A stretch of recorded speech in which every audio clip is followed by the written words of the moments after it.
हैं, हमारा संविधान हमें 6 मौलिक अधिकार प्रदान करता है, जिनका उल्लेख संविधान के भाग 3 में अनुच्छेद 12 से लेकर 35 तक किया गया है। इनमें सबसे ज्यादा ताकतवर है आर्टिकल 32, जो कि हमें अधिकार देता है कि यदि किसी भी तरह से हमारे मौलिक अधिकारों का उल्लंघन होता है, किसी भी तरह से उनका हनन होता है, तो हम सीधे सुप्रीम कोर्ट का दरवाजा खटखटा सकते हैं। और यही आर्टिकल 32 सुप्रीम कोर्ट को यह पावर देता है कि वह हमारे द्वारा दायर की गई याचिका का मूल्यांकन करे और हमारे मौलिक अधिकारों की रक्षा करने के लिए रिट को जारी करे। अब आपके मन में प्रश्न होगा कि आखिरकार यह रिट क्या होती है।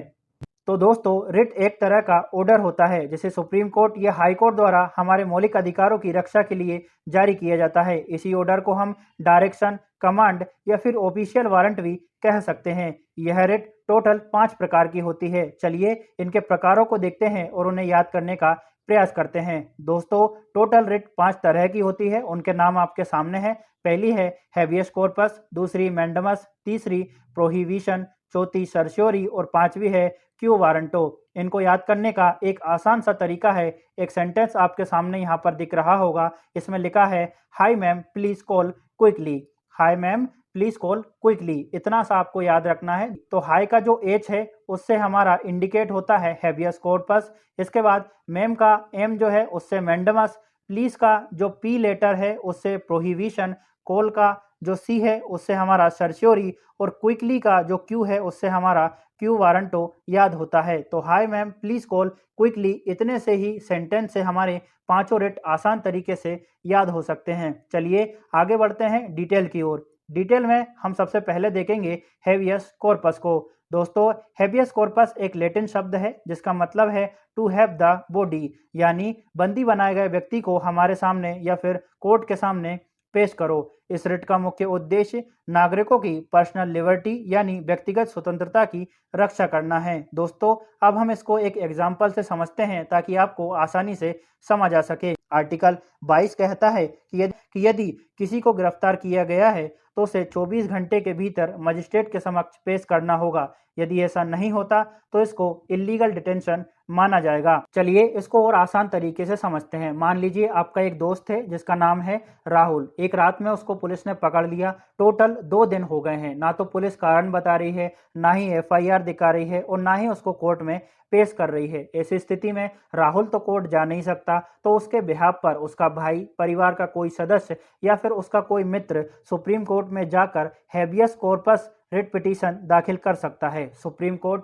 इस पिटीशन को एक्सेप्ट करेगा, उसका मूल्यांकन करेगा। अच्छे से जांच करने के बाद यदि सुप्रीम कोर्ट पाता है कि यह पिटीशन पूरी तरह से सही है, तो सुप्रीम कोर्ट द्वारा एक रिट इशू जारी की जाती है संबंधित अथॉरिटी को और कहा जाता है कि राहुल नाम के जिस लड़के को आपने पकड़ रखा है उसे तुरंत कोर्ट के सामने पेश किया जाए। जब यह राहुल नाम का लड़का कोर्ट में पेश किया जाएगा तो वहां पर जांच होगी, बातें होगी और पुलिस यदि ठोस कारण नहीं बताती है तो कोर्ट आदेश दे सकता है कि राहुल को आपने बेवजह पकड़ कर रखा है, आप उसको तुरंत रिहा करिए। तो इस तरह से राहुल आजाद हो जाएगा। इस तरह से हमारी रिट पिटीशन काम करती है जिसका नाम है हैबियस कॉर्पस।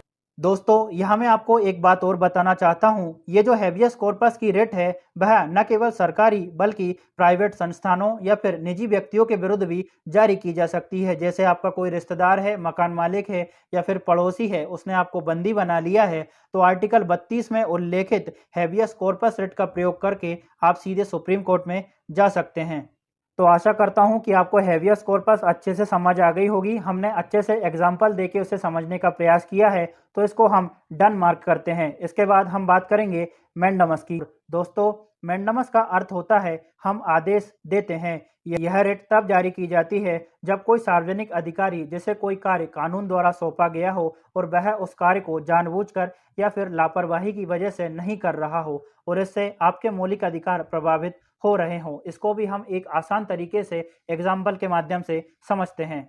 मान लीजिए आप पर्यावरण हितैषी हैं, एक अच्छे इंसान हैं। इसी वजह से पर्यावरण संरक्षण के लिए आप एक कंपनी एस्टैब्लिश करना चाहते हैं। आपने सारा पेपर वर्क बहुत अच्छे से किया है, कोई भी कमी उसमें नहीं रखी है। लेकिन जैसा कि हम जानते हैं कि किसी भी कंपनी को स्थापित करने के लिए आपको सरकार से परमिशन लेना होता है। तो आप सरकार के ऑफिस में गए, यहाँ पर एक भ्रष्ट बंदा बैठा हुआ है जो कि रिश्वतखोर है, ठीक है, और वो आपको परेशान करना चाहता है ताकि हमें रिश्वत दे दे। तो वो आपसे बोलेगा कि भाई ये कमी है, वो कमी है, तो इस तरह से वो आपको परेशान करेगा और आपके मौलिक अधिकार 19 का उल्लंघन करेगा, क्योंकि 19 हमें यह कहता है कि आप किसी भी तरह की कंपनी स्थापित कर सकते हैं, किसी भी तरह का पैसा कर सकते हैं। तो आर्टिकल 19 का ये बंदा उल्लंघन कर रहा है। तो आपको समझ आ गया कि हमारे मौलिक अधिकार का यहाँ पर उल्लंघन हुआ है। तो आप क्या करेंगे कि mandamus writ petition supreme court में दाखिल करेंगे। सुप्रीम कोर्ट में जब दाखिल करेंगे तो उसका सुप्रीम कोर्ट एग्जामिन करेगा और पाएगा कि जो पिटीशन है वह सही है, तो सुप्रीम कोर्ट एक रिट को इशू करेगा, मैंडेमस रिट इशू करेगा इस बंदे के खिलाफ और इससे कहेगा कि भाई तुम अपना काम करो, नहीं तो हम तुम में लात मार देंगे। तो इस तरह से मैंडेमस जो रिट पिटीशन है वो काम करती है। अब आपके मन में आएगा कि यह जो रिट पिटीशन है मैंडेमस वाली, वह किसके खिलाफ दायर की जा सकती है और किसके खिलाफ नहीं, तो उसको देखते हैं। देखिए, यह जो मैंडेमस रिट है वह सभी सरकारी विभागों के विरुद्ध जारी की जा सकती है। नगर पालिका, कमीशन या फिर बोर्ड या फिर कोई भी सार्वजनिक बॉडी हो, उसके खिलाफ मैंडेमस रिट पिटीशन दाखिल की जा सकती है। इसी के साथ साथ किसी भी पब्लिक कॉरपोरेशन या फिर ट्रिब्यूनल के खिलाफ भी हम मैंडेमस रिट का प्रयोग कर सकते हैं। और किसके खिलाफ यह जारी नहीं होती, तो ये वाली जो मैंडेमस रिट पिटीशन है वह राष्ट्रपति या फिर सभी राज्यों के राज्यपाल, निजी व्यक्ति या फिर निजी संस्थाओं के विरुद्ध दाखिल नहीं की जा सकती। इसी तरह यदि आपने किसी व्यक्ति से कॉन्ट्रैक्ट किया है और वह उस कॉन्ट्रैक्ट का पालन नहीं करता, तो इस पिटीशन का उपयोग आप नहीं कर सकते। मैंडेमस रिट को आप सुप्रीम कोर्ट में फाइल नहीं कर सकते। इसी के साथ साथ उच्च न्यायालय के मुख्य न्यायाधीश के खिलाफ भी न्यायिक कार्यों के विरुद्ध आप किसी भी तरह से मैंडेमस रिट का प्रयोग नहीं कर सकते। तो आशा करता हूं कि मैंडेमस रिट आपको समझ आई होगी। तो हमने दो अच्छे से कवर की है, हेबियस कॉर्पस और मैंडेमस। अब बात करते हैं प्रोहिबिशन की, जो कि काफ़ी इंटरेस्टिंग है, आपको बहुत अच्छे से समझ आने वाली है। प्रोहिबिशन, जिसका काम है न्यायिक ओवर एक्शन पर लगाम लगाना। मतलब अगर कोई अदालत ऐसा मामला सुनने लग जाए जो उसके अधिकार क्षेत्र में नहीं आता है, तो हाई कोर्ट या फिर सुप्रीम कोर्ट उस पर रोक लगा सकता है और कह सकता है रुक जाओ, ये काम तुम्हारा नहीं है। चलिए इसको एक एग्जाम्पल से समझते हैं। देखिए, एक लड़की है जिसका नाम है पिंकी। यह सोशल मीडिया को चला रही थी। उसी दौरान उसने एक नेता की पोस्ट पर कमेंट किया, जनता का पैसा कहाँ जा रहा है। नेता को ये बात बुरी लग गई। नेता ने पिंकी को एक गलत केस में फंसा दिया और पिंकी का केस चलने लगा कंज्यूमर कोर्ट में। कंज्यूमर कोर्ट वो कोर्ट होता है जहां उपभोक्ताओं के मामले चलते हैं, जैसे टीवी, फ्रिज हुआ या फिर खाने पीने की मामले हुए, तो कंज्यूमर कोर्ट में वैसे केस चलते हैं। जबकि पिंकी का जो केस है वो चलना चाहिए था कहां पर, सिविल कोर्ट में या फिर हाई कोर्ट में या किसी निचली अदालत में। तो पिंकी को पता चलता है कि यह तो मेरे आर्टिकल 21 मौलिक अधिकार का उल्लंघन है, ऐसा नहीं होना चाहिए, और आर्टिकल 14 का उल्लंघन है। मेरा जो आर्टिकल 14 है वो मुझे समानता का अधिकार देता है। तो दो अनुच्छेदों का उल्लंघन हो रहा है जो कि मेरे मौलिक अधिकार हैं। तो पिंकी जो है वह एक रिट पिटीशन दाखिल करेगी सुप्रीम कोर्ट में। सुप्रीम कोर्ट एग्जामिन करेगा और यदि इसको सही पाता है तो एक रिट इशू करेगा, किसको, कंज्यूमर कोर्ट को, और उससे बोलेगा रुक जा भाई, ये मामला तेरे अधिकार क्षेत्र में नहीं है। इससे अगर तूने किसी तरह का निर्णय दिया तो आर्टिकल 21 और आर्टिकल 14 का उल्लंघन माना जाएगा, जिससे पिंकी का मौलिक अधिकार का हनन होगा। तो इस तरह से सुप्रीम कोर्ट जो है कंज्यूमर कोर्ट को निर्णय देने से रोक देगा। प्रोहिबिशन रिट तब दी जाती है जब कोई निचली अदालत ऐसा केस सुन रही हो जो उसके अधिकार क्षेत्र में नहीं आता, और यह रिट तब दी जाती है जब केस की सुनवाई जारी हो, मतलब अभी निर्णय ना हुआ हो। ठीक है, तो निर्णय देने से पहले ही सुप्रीम कोर्ट उस संस्था को रोक देता है प्रोहिबिशन रिट के माध्यम से। यह जो रिट है वह सिर्फ न्यायिक और अर्ध न्यायिक संस्थाओं के खिलाफ ही दी जा सकती है, ना कि किसी निजी संस्था या फिर निजी व्यक्ति के विरुद्ध। तो प्रोहिबिशन जो रिट है वो आपको अच्छे से समझ आ गई होगी। अब हमारी 3 रिट अच्छे से कवर हो गई, हेबियस कॉर्पस, मैंडेमस और प्रोहिबिशन। अब बात करते हैं सर्च्योरी की। यह जो है वह निर्णय आने की बाद की प्रक्रिया है। इसको भी हम उसी एग्जाम्पल से समझते हैं। मान लीजिए पिंकी को कंज्यूमर कोर्ट ने निर्णय सुना दिया और कह दिया कि तुम 2 साल के लिए जेल में जाओगी। पिंकी को पता नहीं था कि प्रोहिबिशन रिट भी होती है, तो उसने उस टाइम अप्लाई नहीं किया। निर्णय आ गया, पिंकी जेल में चली गई।